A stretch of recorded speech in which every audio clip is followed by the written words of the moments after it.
I tried to make the least clickbaity thumbnail I've ever made on the history of this channel. Just a yellow background saying, I don't have a topic today. And then, for the title of this video, I gave you a second warning. You've been warned. But I don't really have, like, per se topics. There's a couple things happen. The Stellar Crown has been released. Everybody's talking about mystery packs. Oh my god. How many videos have people been shitting on different mystery packs? There was all the stuff that happened with the PokeRev mystery. These are not topics. These are just things that have happened the last week. I guess I could touch base on them. If you guys do not know, every Thursday at 9:15 p.m. Eastern Standard Time, I do go live. But we'll talk about Stellar Crown. We'll talk about, like, I mean, we don't know what's in the set yet. If you do not know what Stellar Crown is, it is going to be the next main expansion from Pokemon. Right now, at the time recording this video, you can go on PokemonCenter.com and you can get pre-orders if you want. The promo is a Noctowl, which I guess it's a Gen 2 Pokemon, but we're in Scarlet and Violet. I don't really understand Pokemon selections for, you know, these full art, like, illustration rare cards. A Noctowl is Gen 2. Why is it in a Scarlet and Violet product? Why is it a promo? Are there not enough Scarlet and Violet Pokemon that exist that maybe they can choose one of those for a Scarlet and Violet main expansion? Listen, am I going to do the semantics and look at every single ETB and say, well, obviously it's not always that generation Pokemon? No, of course not, but it's just weird that Pokemon keeps going back to this Gen 1, Gen 2 stuff. I get it. And shout out to Noctowl. Neo Destiny has 105 cards, so 8 shinies. I was going to try to tell you what number the Noctowl is, but I don't think I know. I could tell you on Neo Rev, you got number 6. So Neo Rev has 64 cards. Number 65 is the Gyarados. Number 66 is the Magikarp. But I don't think I could tell you what number the Noctowl is. I mean, you could try to figure it out. I'm not good at alphabets. ABC. Q, R, S, T. Q, R, S, T. So T-Tar would be last. S, Steelix would be before that.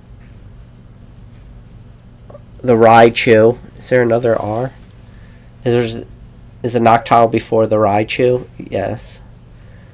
So that would make it 8 minus 3 is 5.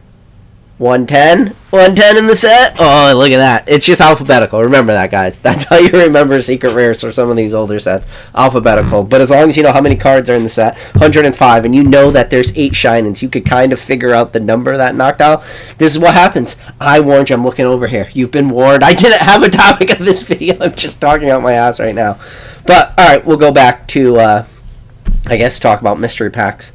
I don't understand why everybody's so up in arms about this stuff. We live in this weird world where people don't understand the most basic fundamental of what those mystery packs are. It's to make money. Everybody out there, and like the things I hear people saying, like the takes on mystery packs are so bad. People are so worried about the highest end of those mystery packs. Like they're worried about that gold tier and silver tier for the PokeRev packs. Anybody that understands mystery packs, especially understanding what PokeRev is doing, you got to keep in mind, for Rev's mystery packs, there's only one word that matters. Volume. That's it. Rev, for his mystery packs, he just deals in volume. Volume's the only thing that matters. You know, those chase packs, 1 out of 25, it's very, very minimal when it requires, like, the dollar amounts that go into that product. All the money on those PokeRev mystery packs are made on those initial 5 packs you get and those green tiers. That's where the money's made. You got to keep in mind, Rev's print runs for these mystery packs, I want to say he's mentioned print runs in the past, and they were close to right around 10,000. So that were I call it print runs, but you know what I mean. So 10,000 PokeRev mystery packs are made, say, for a run. Out of that just the packs you get, those 5 packs. That's 5 packs. So for every dollar you spend per pack, that is $10,000 more. So if you have 5 packs in there, and assuming you're spending, $2-3, that's where all your money is made. Because in a magical world where you're paying $1 per pack, you still have to cough up $50,000. But obviously, packs are not $1. So then it brings up the conversation. Now, if all those packs, they now cost $2 for your cost basis. Now, it costs Rev $100,000 to make that entire print run of those lower end packs. Then, if it costs $3 per pack, which hopefully Rev's not buying packs at $3, then it means it costs him $150,000 just to seed those 10,000 mystery packs with that initial 5 packs. I'm telling you, that's why Rev just deals in volume. Volume is the key. If he can get those packs for right around $2, $2.25, you got to keep in mind, when you're talking 10,000 packs, every 10 cents, meaning if Rev, the difference between Rev paying $2 per pack versus $2.10 a pack, that extra 10 cents per pack, when you're talking 10,000, and then you got to do the 10,000 by 5, so 50,000. For every 10 cents that he pays extra, that is an extra $5,000 out of his pocket when you're describing 50,000 packs at that point. Think about it. Because 10,000 print run, 5 packs per, that's 50,000 of those cheap packs. Every dime it costs PokeRev extra per pack is $5,000 that comes out of his pocket. It's all about volume. And even when you're talking volume, look at a lot of the consignment services. I'm not spilling any tea right now. Look at consignment services. Look at where their money is truly made. Consignment services, yes, they make their money with their normal fees that they are charging you because they're selling on eBay or whatever, or maybe, there's a certain fee. But look at how much they're charging for shipping. And the shipping, they're probably making money on the shipping on the back end. And maybe they're only making 50 cents, 25 cents. Maybe on the high end, they're making $1 per package for shipping. When you say, well, they made 25 cents or 50 cents or $1, maybe those numbers don't sound big.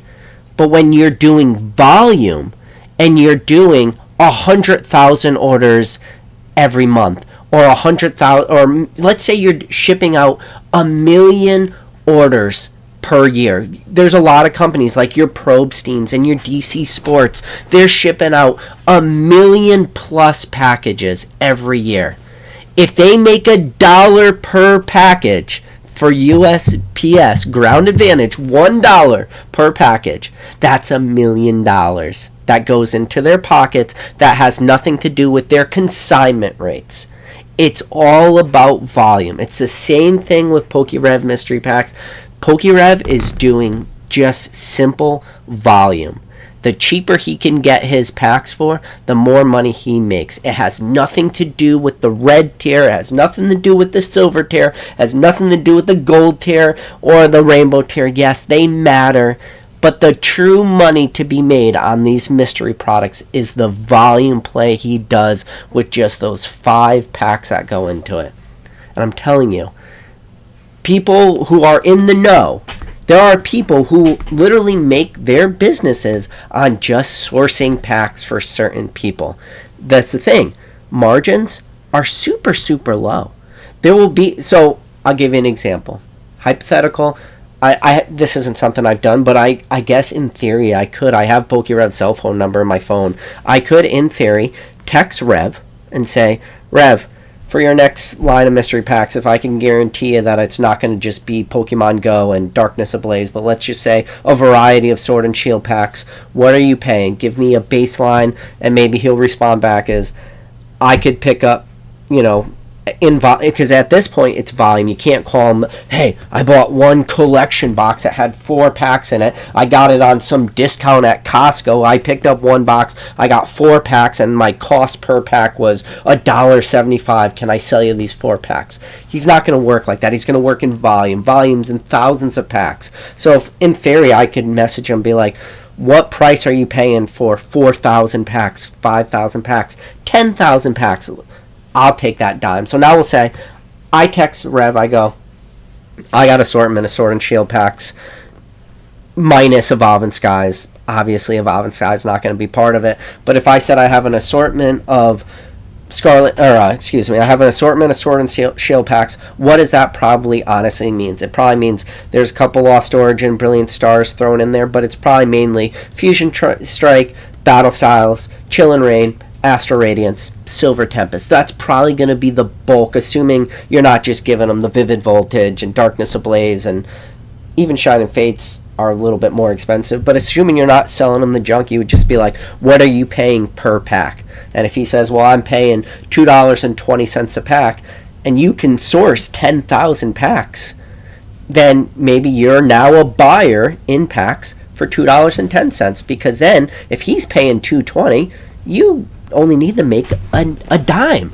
if you're selling them 10,000 packs, and you make a quick $1,000. And this is the thing, as you get deeper down the hobby, you will find out that the phone calls you need to make to source 10,000 packs becomes less and less phone calls you have to make, and you can just pick up your phone, you go through your Rolodex, and you just start going down the line, and you can make, I say call, I'm old school, you're not really calling people, probably shooting out a couple texts, but you're being like, hey, I'm buying loose Sword and Shield packs at $2.10, $2.15, and you just let people be like, oh yeah, I got 3,000, I got 4,000, I got 5,000, I'll do it at, $2.10, I'll do it at $2.15, and then you could just turn right around, sell it to somebody who's doing volume like that. So you're making money. It's just a volume play now for you. But that's the thing. That's this hobby. A lot of this stuff, this is a problem. This channel, I really talk a lot about just like the onesie twosies of this hobby, sourcing your own cards, grading your own cards, selling your own cards. Very few people in this hobby move in margins, like huge margins where, like I told you, if you can sell 10,000, let's say you're doing 10,000 packs per run. Yes, some people are going to buy multiples of that pack, so you're probably going to do joint shipping and stuff. But let's just say, you make a run of 10,000 packs. Most people buy one, probably some people buy 5, but let's say on average, just for numbers, most people buy 2. And you can make $1 or $2 on shipping. Well, if people, on average, people are buying 2, that means you're shipping around 5,000 orders. 5,000 orders, making $2 an order, that's an extra 10,000. And that has nothing to do with the packs in it, has nothing to do with the packaging, has nothing to do with the people working. It's just margin. It's just volume. Volume. At the highest end of this hobby, that's all it is. It's just volume. I told you I have no topic for today's video. I'm sorry. You've been warned. I gave you a non-clickbaity thumbnail. I don't know. I got nothing to talk about. But I think that's what it is. But now, this is a problem. And this is where the dangers come in. Is PokeRev makes so much money off of his packs that he has the ability to seed those packs correctly. I'm going to tell you with 100% certainty. While I cannot independently verify this, knowing Rev, knowing him as a person, knowing the company he keeps, without a shred of a doubt, with a 100% guarantee, whatever those advertised polls are, like 1 out of 25, 1 out of 10, 1 out of 5, whatever that is, I could guarantee you that those packs are in there. And the reason why I can guarantee that is because at his volume, there's so much money to be made. Now, where the danger lies are the people that are doing something similar to Rev, but they don't have the volume he does. They don't have the outlets where they can make 10,000, 20,000, mystery packs for a run. Like, I'll give you an example. This channel right now, let's just say I made a mystery pack. I can't sell 10,000 mystery packs. I just can't do it. So what happens is now my volume I'm selling at is much lower. So now what do I have to do? I now can't source packs as easily as Rev, because Rev's sourcing in such huge quantity numbers. He can get the lowest possible price, and he's going to be able to get a very select certain clientele that are going to sell to him in huge volumes at lowest prices, because like I just told you, somebody can sell packs to him at $2.20 and they only have to make 10 cents per pack. If somebody's selling packs to me, to make it worth their time, they're going to have to make way more than 10 cents per pack. Otherwise, to fill my mystery products, that means I'm going to be looking way more. So then, now my cost per pack for those mystery products now exponentially goes higher. Now, if I don't have Rev's connections to source vintage, now my cost to acquire that vintage product goes exponentially higher. Now, if you're not sitting on a ton of XY and Sun and Moon product because you were, scooping up for the last 5-6 years and you have a decent backstock of inventory of XY and Sun and Moon, where your cost into that is probably right around, $80 per booster box, or you were sourcing. Think about Rudy's Bathroom. Rudy's Bathroom's a perfect example. Rudy acquired all that at very low prices. His cost for that stuff is very low, so he can seed his own mystery packs with that product. Now, you have somebody who doesn't have a lot of that, doesn't have closets full of XY and Sun Moon. Now, they have to go out on the secondary market and source XY and Sun and Moon. Good luck sourcing XY, Sun and Moon and trying to get cheap packs. Not possible. So then, your margins are going to be really shitty there.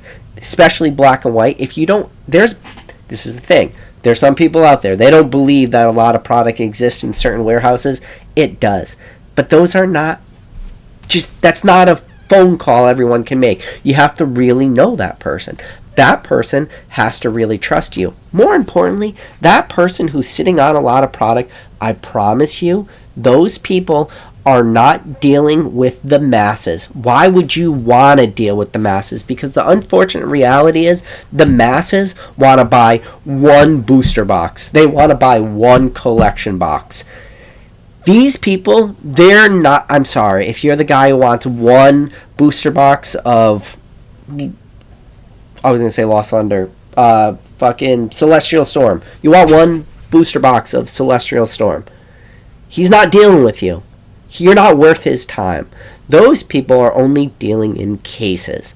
They're only dealing in, high 5 to low 6-figure, dollar amounts minimum. That's all they want to deal with. Because why do you want to go out on the market if you're people like this and go and try to sell 20 Celestial Storm booster boxes to 20 different people, deal with all the headaches that is involved in that, or sell all 20 to one buyer who you know that their word is golden, that their money is golden, that their bank account is big, and that you're going to definitely get paid. But more importantly, it's not just a one-off thing. Not selling a booster box and that person never comes back to you. It's selling a booster box to them and then they come back to you in a couple months or a year from now, and they give you that continued business from now until potentially forever. That is what Rev has on his side. So when it comes to sourcing black and white, when it comes to sourcing XY, Sun and Moon, he has that built-in relationship. Those are relationships Rev has built for years. That's why when you hear something, when you talk about Cool Train Ryan saying he's been to warehouses with pallets of Team Up, there's a reason why Ryan doesn't, he went to that warehouse with Rev. He doesn't have a reason to lie about that, because they're only selling to a select small group of clientele. Like, the volume that Rev can do makes his product so worth it. It goes back to the little guy. When I said if I make mystery products, I cannot compete with that. So what happened? I don't do mystery products, but what about the people that do? The people on the smaller end. They see what Rev's doing. They think that it's easily repeatable because they look at the numbers, but in reality it's not. you can't repeat what he's doing because you can't repeat the connections. Maybe given enough time, if you really get deep enough down this rabbit hole, if you really acquire those connections, maybe it becomes more and more possible. But for the average person, it's not. So then, when you ask me, do I trust those products, the people that are not the PokeRevs, my answer to you is going to be no. And then the reason why I don't trust those products is because I know that for those people, the margins are not there. And when you take out the margins and the fact on top of that, that compounding thing that they don't have the volume that Rev does, it makes me trust those products less and less and less.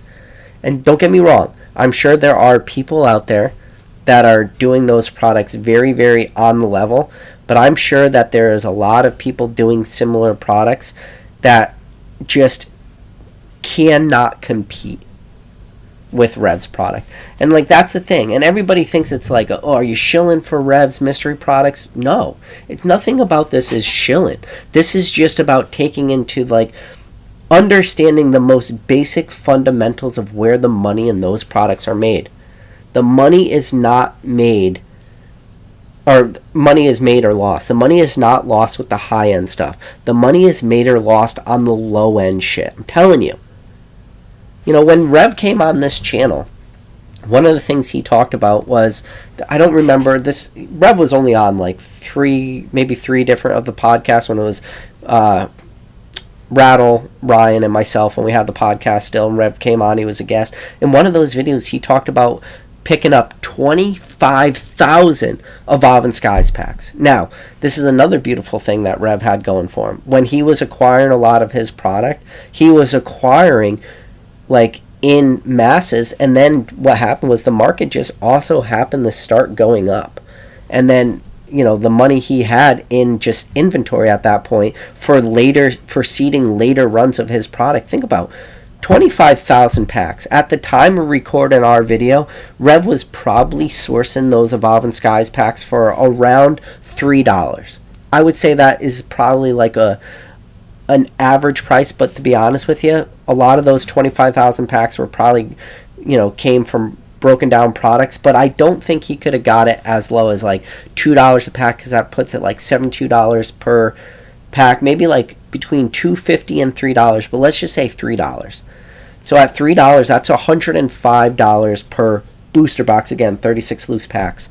That 36 loose packs, exponentially, money has gone up, because now those packs realistically are $15 packs. The prices of Evolve and Skies packs right now is wild too. I mean, and I made a video talking about this recently, and I'm going to say it again. If you have the ability, pick up products that have Evolve and Skies in it right now today. You still have opportunities. Shout out to Pokemon TCG drops. Talk about Pokemon TCG drops on almost every video. Yesterday, I'm not talking, this is not a long time ago. Time recording this video is a Thursday. On Wednesday, he posted a link to Target for the Sylveon Heroes tins. So there's 3 different tins. There's the Sylveon Heroes tin, there's the Espeon Heroes tin, and there's the Umbreon Heroes tin. If you get the individual tins from Target, they come with 2 Evolve and Skies, and then like 1 Fusion Strike and 1 Brilliant. I don't know what the other 2. I want to say it's Fusion Strike and Brilliant Stars, but it doesn't matter. Those tins, there's 4 packs per tin, and 2 of them are Evolve and Skies, and those are the ones I really care about. And because of his link he dropped, I just happened to be sitting on my couch with my phone in front of me, and that link, or was I on my couch? I forget where I was. Either way, had my phone in front of me, and that Twitter notification banner came up on my phone. And I told you, I only have Twitter X, whatever. I have Twitter notifications on for one person in this entire world, and his Pokemon TCG drops. And because he posted that link, I was able to go in and get 9 tins, because it was a limit 3 per order, but I had enough time to go back into my cart and re-upload those 3 different times. So I got 9 tins, you know, so 3 tins after taxes, free shipping at that point was like whatever, like $63 per. So for $180, I was able to pick up 18 Evolve and Skies packs, and then 18 of whatever, Brilliant Stars or Fusion Strike, half and half, whatever. But still, because of him, those products still exist. Now, those same tins, those hero tins, if you buy those same tins but bundled together so you get 2 tins instead of just the one, and then you're going to wind up with a bunch of Scarlet and Violet packs in it. That's the thing too, is there's still a knowledge gap in this hobby where make sure when you are buying tins, especially tins out of all product, same thing with Pokeballs or whatever, think about, was it the D21 tins? Somebody probably will correct me. D21 tins had Cosmic Eclipse in it. The D23 tins do not have Cosmic in it. They got whatever, Lost Origin and Fusion Star. I keep saying that. I don't know why. I don't know what's in these tins, but I only know the good ones. The D21s are good. It's the same thing. It's like these plays are still out there. This is the thing. They're drying up. But think about what Pokemon TCG drops. Drop that link yesterday on Twitter for the tins. You get 2 Evolving Skies packs in it. Those tins themselves cost $20. The 2 Evolving Skies packs are $30 instantly right there. Meaning you literally make $10 per tin by just buying it. It's the same way right now as when Pokemon Center randomly will drop restocks of different products. And as long as you could get that restock and you can buy it, the money is there. This hobby is crazy. It's wild. That you just think about that. That as soon as something is dropped, you could instantly buy that and instantly make $10. And that's making $10, valuing the non-Evolving Skies packs at a big whopping 0. Think about it. Think about it that way.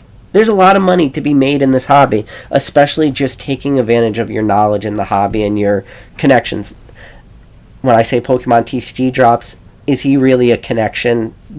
No, not in the traditional sense, but he is in the macro sense of this hobby. There's a lot of people rely on him for this information. But those plays are drying up, but they haven't all dried up yet. I'm telling you, now is your opportunity. Pick up Evolving Skies packs in any product that you can see where the value is there. There are products that exist. I just mentioned one. They're drying up. Every day that goes by, the plays are drying up. More and more. There are still some collection boxes that have Evolving Skies packs in it. This problem is the market starts to realize this, especially when the price per pack goes up to $15. We're in a wild time. I don't think Evolving Skies is ever going to be surpassed by another Scarlet or Sword and Shield set. Evolving Skies is just a train that keeps on going. Same way Pokemon is a train going down the tracks, no stopping it. Evolving Skies is the same way. It's wild. You can make the argument that $15 packs for Evolving Skies right now are cheap. I know.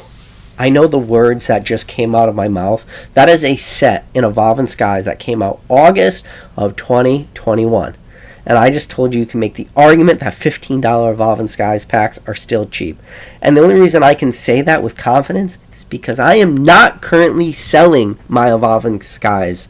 Think about that. I am not selling Evolving Skies currently at $15 a pack because I still think there's room to run. We are in La La Land. We are out there. We are in whatever this matrix of a world we're living in. It's changing. Day by day, the matrix is changing. Maybe we're seeing a black cat walk across twice. Somebody changed something in the matrix, but whatever. We're just living it. Man. I don't have topics today. Give me a topic. Somebody in the chat, give me a topic so I can just not rant into whatever is going on. Jersey Collecticon, that's coming up in end of July. Looking forward to that. Was looking forward to the eBay Live. I don't think that's going to happen soon. It's still going to happen eventually. I have faith in that, but I don't think it's going to happen soon. Yeah. Jersey Collecticon, man. That's going to be fun. I want to make a different type of video. And it's one that I don't think anybody's ever made before, but I don't know. This is the problem. I only want to sell for one day for Jersey Collecticon, so I'm struggling with exactly what I want to bring. Real quick, shout out to number one mod in the game, Drew. Drew's always first one in the chat. Maxwell Gonzalez says, "What up, people? It's my birthday today." Maxwell, happy birthday, buddy. Everybody wish Maxwell a happy birthday in the chat. How old are you, Maxwell? Are you one of the older degens in the hobby, or you one of the younger people? So that funny thing, too, is it's an interesting conversation a lot of people have is I talk about Pokemon being cross-generational, but there's also within our generation, which are still just like coming to age in Pokemon. And I've talked about this before, that it is a weird like sentence to say, coming of age, because a lot of people, you think of Pokemon as being a child's game and people growing out of Pokemon, which I still believe that to be true, but I think at a certain point you grow up and you grow back into Pokemon, because now you don't care what anybody thinks. You're not chasing girls anymore, you're probably married, you're moving back into Pokemon. And the same way as you had all this generation of kids in the 1990s, who got into Pokemon, but now we're coming into those later generations. The people that are real into the Nintendo timelines and those Diamond and Pearls and, Heart Gold Soul Silvers, like this will be that interesting timeline as those people start to come to age and we start to see more and more money enter into this hobby, which will be fascinating. And I cannot wait for that. And that's why I said for a while I thought Pokemon was always in its infancy. But I said Pokemon has moved out of its infancy and it's now into its teenage angst years. And I think a lot of that angst is from people from the later generations moving into the hobby. Because now you have like weird conversations taking place in the same hobby where, people start getting pulled in different directions. And then what will people value? What won't people value? And like, it's very interesting, especially when you're talking about different generations of Pokemon. The Gen 1, 2, 3, 4, It's, were you a Kanto kid? Were you a Johto kid? Were you a Hoenn kid? Were you a Sinnoh kid? Oh my god. UROVA? What's it? Is that the next one? Eurova? Sorry. I can only go up so high. I guess Kalos, Alola. I guess those are next, but did I just name most of all the... I think that's most of them.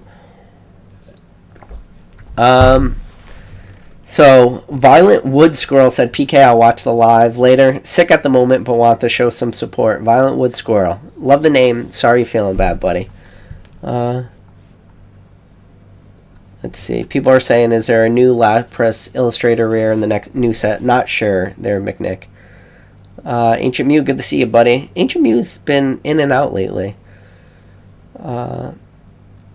Katie said, I just helped break up a big-ass fight outside of a Starbucks, so I'm going to have to miss this live. Katie breaking up fights in front of Starbucks. Love it.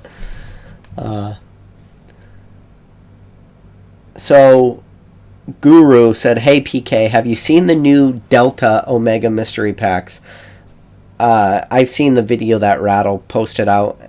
Listen, okay, I'm not the buyer of Omega Mystery Packs. I hope most of you guys, in my opinion, you guys are deep enough down the rabbit hole, you should not be buyers of the Omega Mystery Packs. The type of people that those are made for are very, very, very, very surface level people in this hobby. I do not love those products. I will not sponsor one of those products. I will not vouch for one of those products based off of what I've seen. Everything I've seen is very, very anecdotal for products like that. But, one of the things about mystery packs is if you can get your margins really, really low, you can make a lot of money. But one of the things you also have to keep in mind is how many hands are in the cookie jar. And what I mean by that is how many hands are in the cookie jars, how many people are required to build and assemble and source the product and do everything that is required for a mystery product too. That is something I didn't mention earlier. When you talk about PokeRev's mystery products, most of that work can be done by one person. The sourcing could all be done by Rev.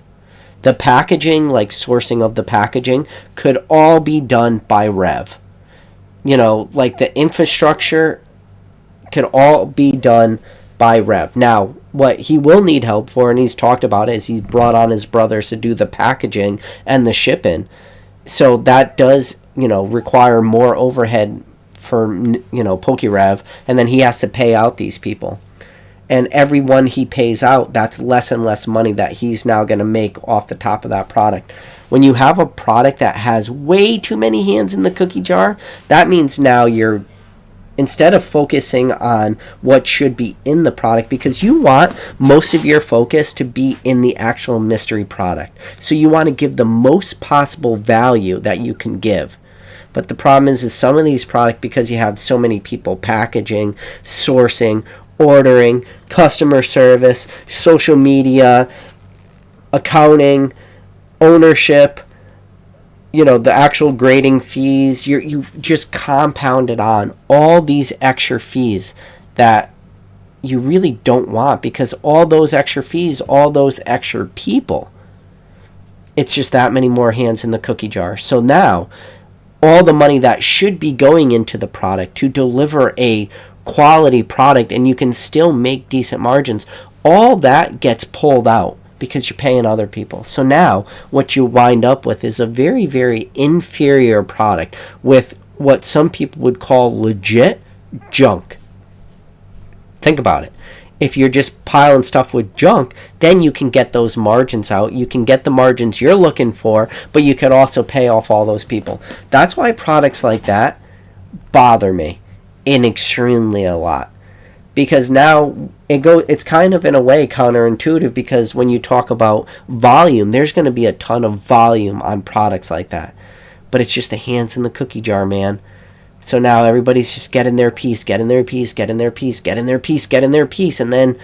at the end of the day, everybody still gets their piece, everybody makes money, but that end consumer is just left with dog shit garbage, like the junk of the junk, because all the margin and all has just already been pulled off. It's all been stripped away. That's why I stay away from products like that. But there are buyers out there that love those products. I am not that product, or I am not the buyer of that product. Let's see. So, Guru, to answer your question, I have seen Rattle's video, but I am not the buyer of those. I don't know. So Jimmy Blake says Rev also has a name to lose. These third-party mystery packs can just change their names and start again. Yeah, that's it too. When you slap your name on a mystery product, you are putting your name out there, and anyone could do the one and done. The one and done could be you slap your name on a mystery product and you burn your name to the ground for, quick payday. That's not sustainable. You can't keep a business going. Rev's business has his name on it, but it's a sustainable business that is going to be around for many, many years to come. And there will be buyers for these products for years down the line. He cannot screw over the buyer. There's just way too much tied to it. So, but that's the thing.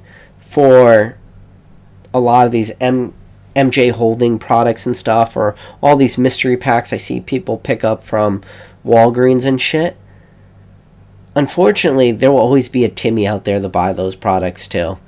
But they don't even put the odds on a lot of this packaging. They used to put the odds. Sometimes you'll find packaging that has odds, but sometimes they don't even put odds. And they'll just put something like, one mystery pack with a guaranteed hollow.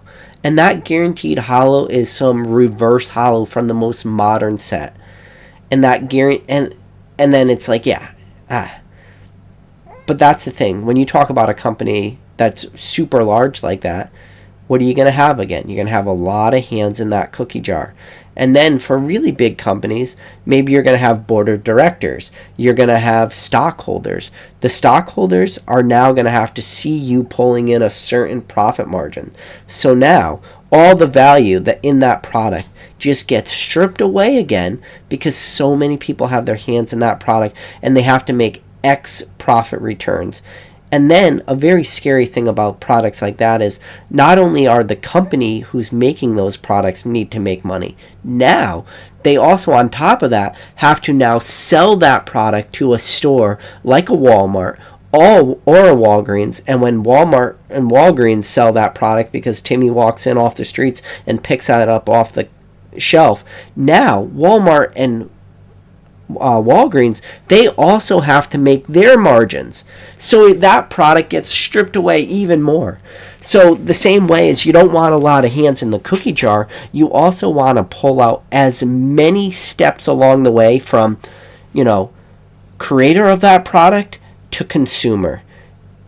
If there's more middlemen down that line, that's going to be less and less value you're going to get as that final consumer. One of the beautiful things about PokeRev's mystery packs is you're buying from his website, it's getting fulfilled by himself or his brothers, and then it's making it directly to you. It's not going to some warehouse, and then some warehouse worker is fulfilling that product, and then that fulfillment center is now sending it to a distribution center. That distribution center is now sending it to your local Walmart.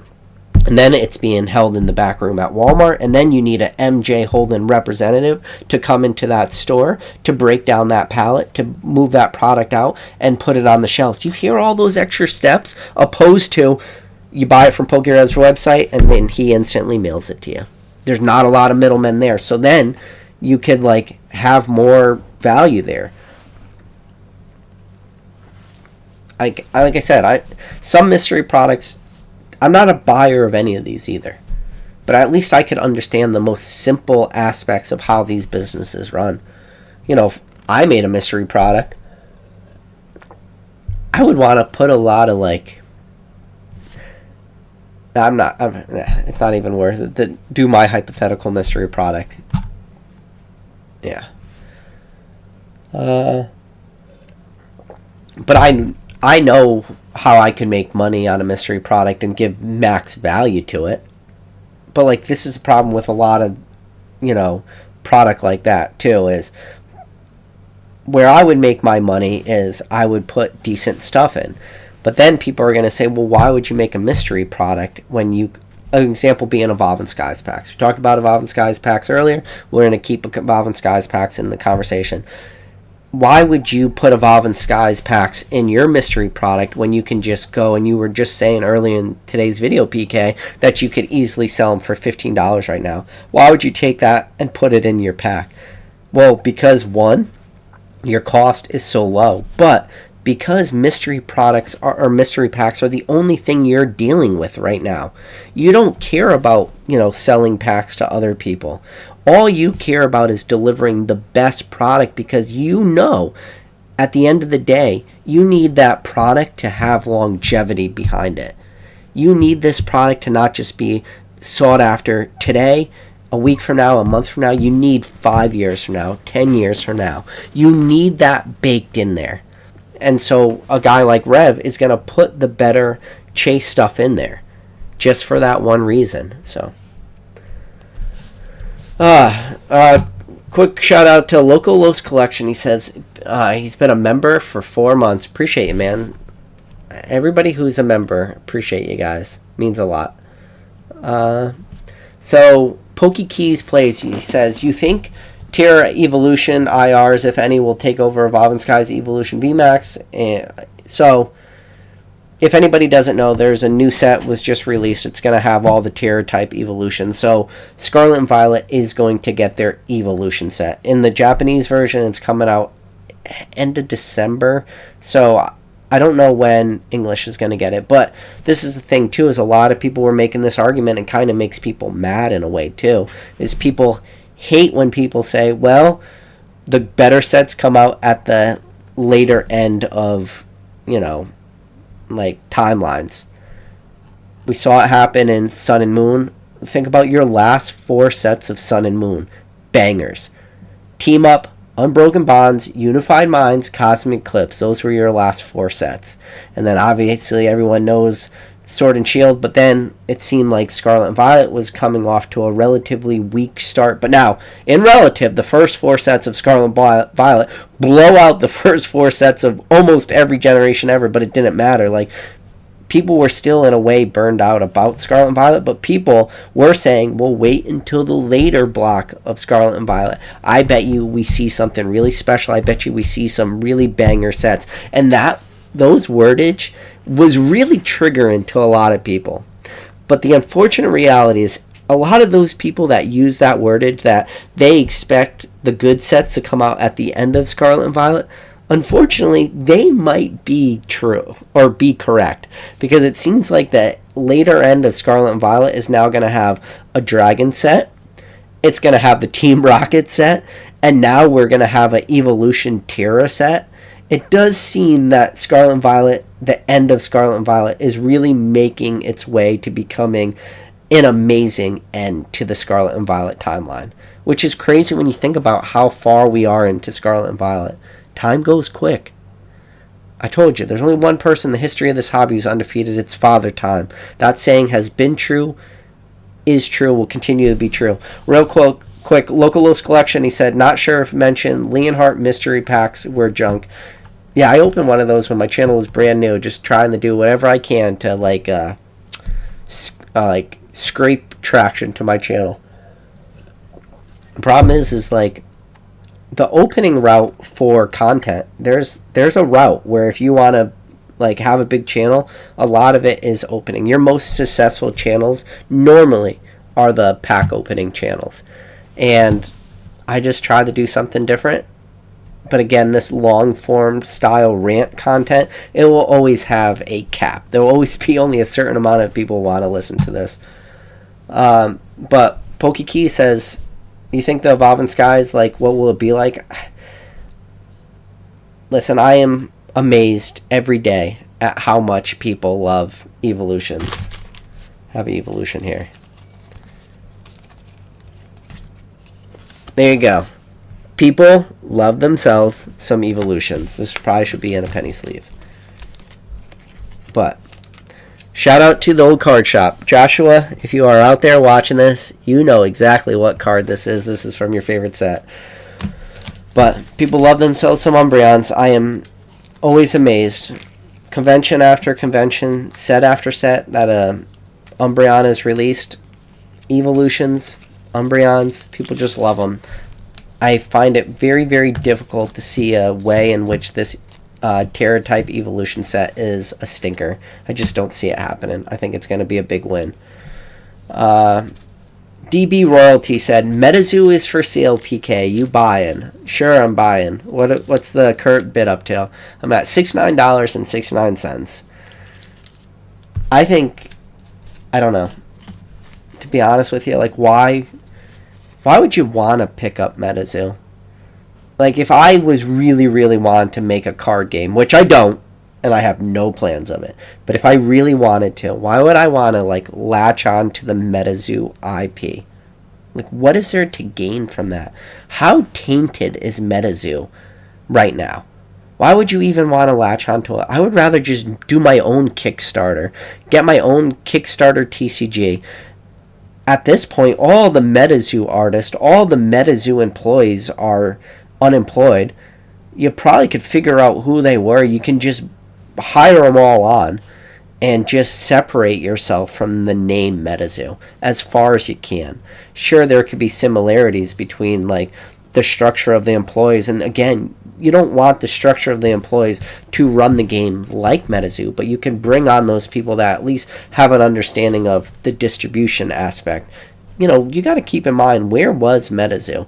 MetaZoo did make it into Walmarts and stuff. Like, we like to shit on MetaZoo, but it was in Walmart. Like, that still means something.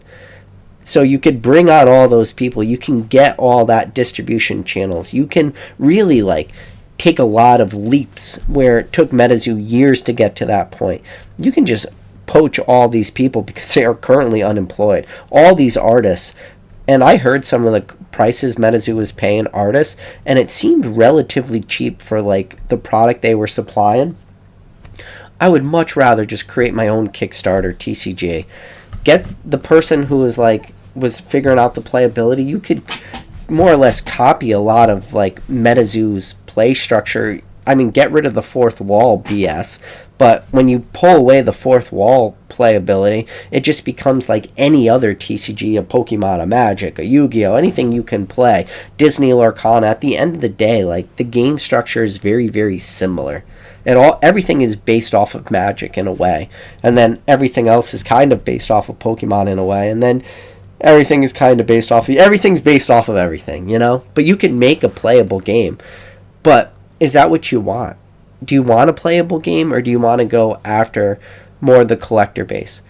What I would do is I would have very definitive print runs.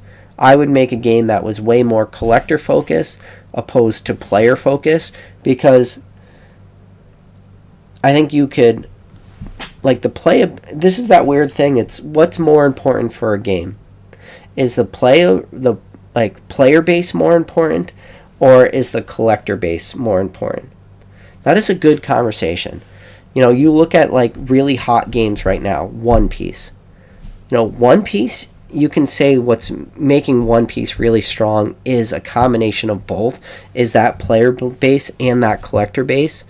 But like the collector base in a way has kind of pushed away some One Piece players because prices have gotten so high. This is that dangerous thing when you talk about, and Rudy talks about it all the time, is game pieces, right? The game piece army. So when you have One Piece, which for a while was doing what people would consider to be extremely successful from the collectability aspect, because the prices were going up and up and up and up and up and up, and they didn't seem to really want to stop. But the game piece army were saying, yeah, but all this stuff is going crazy, but I need stuff to put in my decks. I need to be able to play this game. So it's a weird balance you have to do. And unfortunately, if I was going to build a game, I would build it more for, the collector aspect. And it would have very, very, definitive print runs. And if I was going to do reprints, they would be very, very, thought out reprints. And I would purposely short print stuff. I would be a bad person, when it came to owning a game. I would do everything I could to create, hype and rarity and scarcity, because that's what I look for in a game. But from a playability, I would not be a good person to run a game, because from a playability aspect, I'd potentially be the worst type of person. An example being One Piece. Right now, One Piece is getting reprints of Paramount War and Romance Dawn and OP4 or 5 or whatever.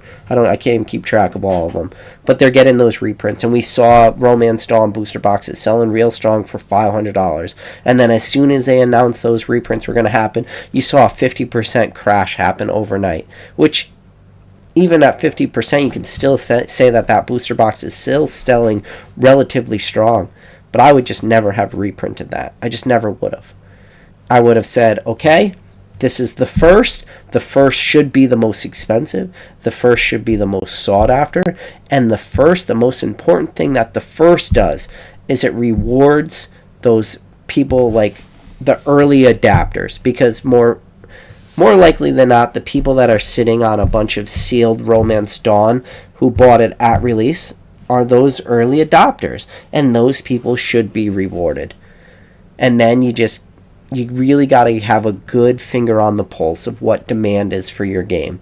And you have to really, really play with print runs. Now, this is a tricky part, because your print runs, you're probably having to put in those printer allocations months or years sometimes in advance. So that is a very, very tricky game. So what you have to do is you have to limit the amount you're going to print, even if it's not quite meeting demand. Now, you can't just have so much demand and no product, because then you're going to even alienate your collector base. It's a real fine line. But you have to put out just enough there. But the problem is people get greedy. There's so much greed that goes on in this hobby, in life in general. If there's money to be made, people will get greedy, and they'll say, we shouldn't go back and reprint Romance Dawn booster boxes, but look at how much money we can make. Let's do it. The greed gets involved. Anyways, I had no topic for today. I didn't know what I was going to talk about. But I did find something to talk about, and it was a good video. Made it 54 minutes in. Guys, listen, if you were one of the maniacs that clicked on this original thumbnail, which I'm probably going to have to go back in a day or two and put a new thumbnail, because I literally tried to find the least clickbaity thumbnail I could think of. It was just yellow with words on it. But if you clicked on this video and you've been warned and you still clicked on it, You guys are the true ones. I'm trying to purposely nuke this channel with thumbnails like this, but you guys are the ones keeping it alive. Listen, guys, as always, appreciate every single one of you. And as always, I'll catch you on the next video.